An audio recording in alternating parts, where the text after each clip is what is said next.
watched a few birch trees drop their leaves early, but that was only because of the drought. Birch, being shallow-rooted and moisture-loving, is one of the first trees to weaken when rains don't come. This leaves them susceptible to disease and insect invasion. But some birch are wise. They'll shed their leaves to conserve energy and moisture rather than trying to beat the odds. It is now the falling leaves moon, and the sugar maples have finally gotten serious about contributing their lemon-yellow leaves to the forest floor carpet. I am still finding a few bunchberries to nibble on, which I don't remember ever doing this late in the season. Usually I'm out harvesting cranberries by now, but they still don't have the rosy cheeks that tell when they're ready. I tried a couple anyway, and they tasted as pale and acidic as they looked. The season was off track to begin with, as it got off to a late start and set many plants back, or so some would say. In the natural realm, there is no early or late, as no plants or animals keep track of dates or averages. The now is all there is, and whatever happens is just what is supposed to happen.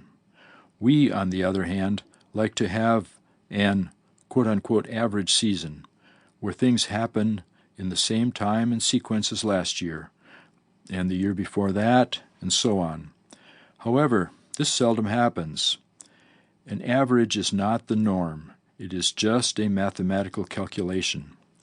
And if we all had average years, we'd be in trouble. Early and late seasons are crucial to the vitality of plant and animal populations. We can see this in plants that need a specific length of time to grow and reproduce. If they haven't gone to seed when the weather turns, they just keep going and hope for the best. Some of us see this as a race that a plant sometimes wins and sometimes loses. This is another artificial construct of ours. Only in our competitive black and white world is there winning and losing. With winning, of course, being the better of the two. To plants, losing is winning and dying is living. The challenge of the cold is welcomed because it makes them strong. Those who mature earlier or are more frost-resistant will survive to pass these resilient qualities on to their young. And the same is true of the survival challenges animals face. These constructs just played their contrary magic on Rick, my assistant, recently back from a sojourn in Oregon, his home state. He marvels at how dynamic the change of the seasons is here in comparison with the Northwest. At home it gets wet and then it gets dry, he says. It gets a little warmer and then it gets a little cooler. The leaves fall and the leaves come back. Here, when the trees get bare, big things happen. The wind switches from south to north, the lakes freeze over, and you know you'll soon be wading through snow up to your thighs. Rick was here for 2 falling leaves moons before he went back home, so he knows full well what to expect. It is not surprising that he'd be impressed by our seasonal changes, because they're so different from what he grew up with. All change holds beauty and mystery when we open up and immerse ourselves in it. If we didn't compare the new with the old, as Rick did, the magic of the new might escape us. Since Rick has been back, he has been wandering the forest every chance he gets.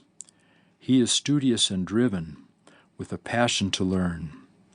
Everything interests him, and there is hardly a time that I see him when he doesn't have a question about something he has come across. He has been guided by me long enough that he no longer expects answers, and he is now content with just a few clues here and there. At first he'd get frustrated.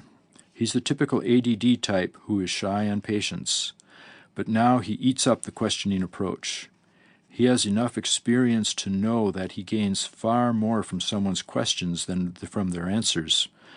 Like the time he and I were headed out to camp, and he was telling me about this fresh badger den he found that was dug into the cut bank of an old logging road.